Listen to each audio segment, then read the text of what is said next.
यहाँ पे एक बड़ा सवाल आपसे चर्चा करते हुए ये है कि मुख्यमंत्री की हम बात कर रहे थे, बीजेपी के मुख्यमंत्री जिनको जो सब स्टेक पर लगे हुए हैं। आप भजन लाल शर्मा की बात कर लीजिए, मोहन यादव की बात कर लीजिए, इधर रेखा गुप्ता की बात कर लीजिए।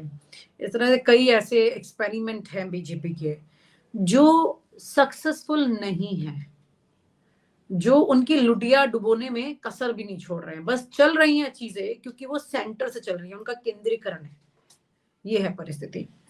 तो ये जो इनके फॉर्मूलाज हैं और जिसकी बात आप कर भी रहे हैं कि कुल मिलाकर के ये आज की तारीख में ठीक है, आगे जाकर के ये घातक साबित हो सकते हैं। तो ये राज्यों की क्या परिस्थिति होगी, क्योंकि आगे तो कुछ साल के बाद में ये जो कर रहे हैं उसी से तो राज्य का इतिहास लिखा जाएगा।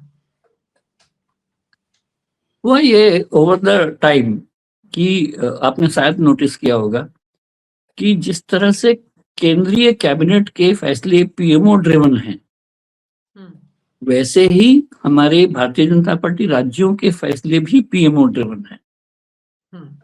वहां पर मुख्यमंत्री शायद मुख्यमंत्री से ज्यादा जो केंद्र से भेजे गए मुख्य सचिव हैं वो बहुत पावरफुल हैं, और प्रधानमंत्री कार्यालय को लगता है कि अगर राज्यों को अपने वश में रखना है तो ऐसे व्यक्तियों को नेतृत्व देना होगा जो मुख्य सचिव के बताए हुए रास्ते पर ठीक से चल पड़े। और जो राज्यपाल जैसा एक भवन हुआ करता है, राजभवन, मुख्यमंत्री कार्यालय भी दूसरा राजभवन ही रहे, और वहां पर जो ब्यूरोक्रेसी है वो अपना काम करे। इनमें से सिर्फ अपवाद अगर कोई राज्य है जो अपने मुख्यमंत्री के हिसाब से चलना चाहता है, बाकी राज्यों के जो मुख्यमंत्री हैं भारतीय जनता पार्टी के, उनका मैं नहीं कह रहा हूँ, चाहे वो राजस्थान हो, मध्य प्रदेश हो, छत्तीसगढ़ हो, उड़ीसा हो या कोई और हो, सिर्फ उत्तर प्रदेश को छोड़ के कोई ऐसा कोई राज्य नहीं है जहां पर मुख्यमंत्री की ज्यादा चलती हो। वहां पर ब्यूरोक्रेसी अपना काम कर रही है, जो सीधे केंद्र से कमान लेती हैं, जिनकी जो गति शक्ति योजनाएं हैं जो वो केंद्र से प्रभावित और संचालित होती हैं। तो ऐसे में ब्लेम फिर ऊपर ही लेना होगा। लेकिन ये बात अगर मैं ज्यादा समझता हूँ, आप ज्यादा समझते हैं, लेकिन जनता में जो वहाँ के जो लोकल लीडरशिप है उसमें ये मैसेज नहीं जा पा रहा है, और नहीं जा पा रहा है इसका नतीजा हम देख चुके हैं। तो प्रधानमंत्री कार्यालय को और प्रधानमंत्री को ये सोचना होगा कि इन लोगों को जो अभी तक पिछले 2 साल में, 1.5 साल में, 3 साल में अपना मुकाम नहीं बना पाए, अपना कोई स्टैंडिंग नहीं पैदा कर पाए, तो उनको कब तक ढोते रहोगे, और उनके पाप को, उनके दोष को कब तक अपने माथे पर लेते रहोगे? They will have to change them. लेकिन नुकसान तो सबसे बड़ा जनता का ही होता है ना उसमें। अगर सेंटर से देखिए, जनता का नुकसान भ्रष्टाचार अंदर बढ़ता जा रहा है और मुख्यमंत्री उसको लगाम नहीं लगा रहा है और चीजों को ऐसी जाने दे रहा है क्योंकि उसको फाइनली क्या होगा? फाइनली जनता का नुकसान, जनता का भ्रष्टाचार, जनता के बीच में पनप रहा असंतोष का नुकसान किसको होगा? ये पार्टी को ही होगा। और अगर पार्टी को नुकसान से इंसुलेट करना है, फायदा हो चुका होगा जो लेना है उनको। हाँ ठीक है, वो सत्ता में फिर ना आ पाए, लेकिन जनता एक बड़ा नुकसान झेलेगी इसमें। जनता एक लास्ट परवाह होती है किसी भी नेतृत्व या किसी भी राजनीतिज्ञ के लिए। और अगर उनका फायदा हो रहा है तो वो आखिरी कड़ी है जनता जिसका नुकसान पर कोई ध्यान देता है। हालांकि ये अदूरदर्शी नेतृत्व ही किया करते हैं जो लोगों के नुकसान को कम तरजीह दे। हमने पूरी दुनिया में देखा है, और ये मुझे इसमें कहते हुए कोई दिक्कत नहीं होती कि हम लोगों का जो पॉलिटिकल नेतृत्व है उतना दूरदर्शी नहीं है जितना होना चाहिए। जैसे कि वो विकास के वो मॉडल विकसित नहीं करता है जो पूरी दुनिया ने किए हैं। एप्ट गरीबी से निकल के साउथ ईस्ट एशियन नेशन ने अपने आप को इतनी ऊंचाइयों पर ले गए कि वहां पर लगता है कि इनके पॉलिटिशियन ने इनके बारे में इतनी दूरदर्शी सोच के साथ काम किया। यहाँ के पॉलिटिशियन भी इस विकास के साथ अपना फायदा ही चाहते थे, लेकिन उन्होंने मॉडल विकास के वो बनाए कि हम अपने देश को उस जगह ले जाएंगे। मेरे देश के राज्यों में वो वाली सोच दिखाई नहीं देती है कि हमारा राज्य भी उतना मजबूत हो, हमारे लोग भी गरीबी से मुक्त रहें, हमारी सड़कें बहुत उन्नत हों, हम लोग एआई ड्रिवन व्यवस्थाएं पैदा करें। इस तरह का दूरदर्शी सोच दिखाई नहीं देती है।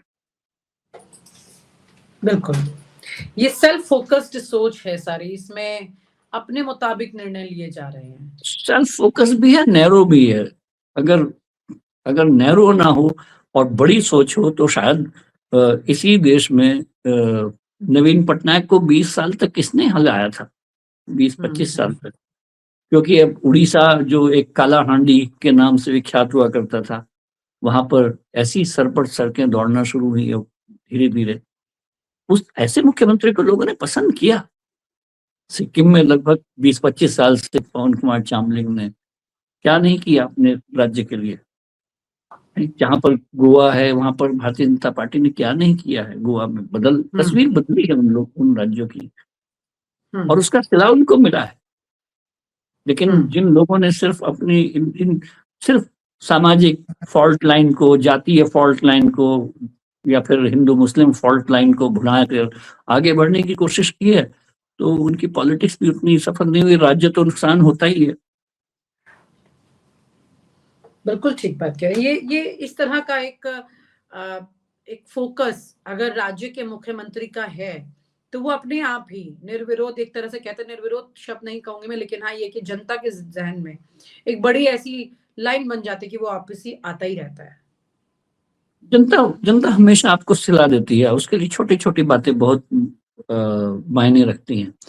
और दिक्कत की बात यह है कि दो तरह के वोट होते हैं। एक ये कि आप परमानेंट वोट अपने लिए पैदा करिए, या दूसरा ये कि आप ट्रांजैक्शनल वोट पैदा करिए। ट्रांजैक्शनल मीन्स इस चुनाव में मैंने इतना पैसा दिया आपको, आपने मुझे वोट दिया, आप मुझे भूल गए, मैं तुम्हें भूल गया।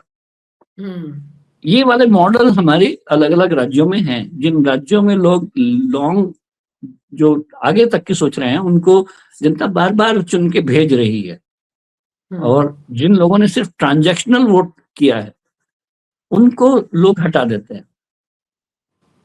बिल्कुल ठीक। बल्कि मैं तो ये कहता हूँ कि मुझे जनता के सीधा, और हम मीडिया को भी ये आह्वान करना चाहिए कि लगातार बदलाव करते रहिए, और कोई किसी में कुछ नहीं रखा कि 5 साल में दोबारा किसी को चुनाव जिताएं। जिन जिन राज्यों ने लगातार लोगों को हटाया है और बार बार बदला है, उन राज्यों की प्रगति हुई है, और ये एक डेमोक्रेसी के लिए एक अच्छा संकेत है कि लोग अपना, किसी भी पार्टी को एक साथ न होके रह जाएं। हर पार्टी को ऐसे तराजू पे रखें रोज रोज हर चुनाव में कि वो आपके सामने अपने आपके द्वार पर खड़ी रहे। बिल्कुल सही बात है। कम से कम इस फॉर्मूले से जनता, जनार्दन जो कहते हैं वो खुद ही मालिक होगी, और पार्टियां जो है वो सिर्फ एक सर्विंग मोड में आएंगी, क्योंकि उनको पता है कि ये जनता मुझे अगले 5 साल में बदल देगी। अगर मुझे वो लोकतंत्र का सबसे बड़ा हथियार चुनाव होता है, और उस चुनाव में लोगों को ये सोचना चाहिए कि भले ही इस 5 साल में कुछ भी मेरे लिए हुआ है, लेकिन अगला 5 साल में किसी और को दूंगा। आप कहेंगे कि फिर अच्छा काम करने का क्या सिला हुआ, क्योंकि अच्छा काम तो होता ही नहीं है, तो फिर क्या सिला होगा। जहां जहां अच्छा काम होता है लोग प्यार से जिता देते हैं उस पार्टी को और आगे बढ़ जाते हैं। ये जिन नाम आपने लिए मुख्यमंत्रियों के, उन्होंने रिकॉर्ड बनाया ना काम, बिल्कुल रिकॉर्ड बनाए अपने, और अपने परफॉर्मेंस के बल पे बनाए। हाँ। लेकिन बहुत सारे हैं जहां पर बिना परफॉर्मेंस के भी इस तरह से लोगों ने आंख मूंद करके लोगों को वोट दिया, या और आंख मूंद के नहीं दिया, क्योंकि उन लोगों के बीच में जो वैमनस्य थे उनका उन लोगों ने अच्छे से भुना पाए। पॉलिटिशियंस लोगों को अपने बीच के फॉल्ट लाइन को, चाहे वो जातीय हो, धार्मिक हो, या किसी भी तरह की फॉल्ट लाइन हो, उनको भुला के इन पॉलिटिशियंस को सिर्फ इकोनॉमिक इश्यूज पर ही अपने सामने खड़ा करना चाहिए। बिल्कुल ठीक बात। ये बहुत बड़ा मंत्र है जो आज आप बता रहे हैं जनता को। अगर ये बात समझ में आए, ये वीडियोस देख करके लोगों को समझ में आए बात, तो ये अंधभक्ति की जगह अपने राज्य की भक्ति करे हर व्यक्ति। भक्ति कहने के बाद ना अंध कहने की आवश्यकता नहीं रह जाती है। भक्ति अपने आप में ही अंध होती है, इसलिए डबल डबल शब्द इस्तेमाल करने की आवश्यकता नहीं है। नहीं, क्योंकि पराकाष्ठा हो चुकी है तो शायद इसलिए डबल शब्द चले जाते हैं। बहुत बहुत शुक्रिया, thank you so much sir for sharing such an important views on lot of topic, different topics. Thank you so much. Thank you. और आप हमसे जुड़े रहने के लिए सब्सक्राइब करें YouTube पर, फॉलो करें Twitter पर और लाइक करें Facebook पर। और ज्यादा जानकारी के लिए आपको टाइप करना होगा सिर्फ न्यूज़ नशा।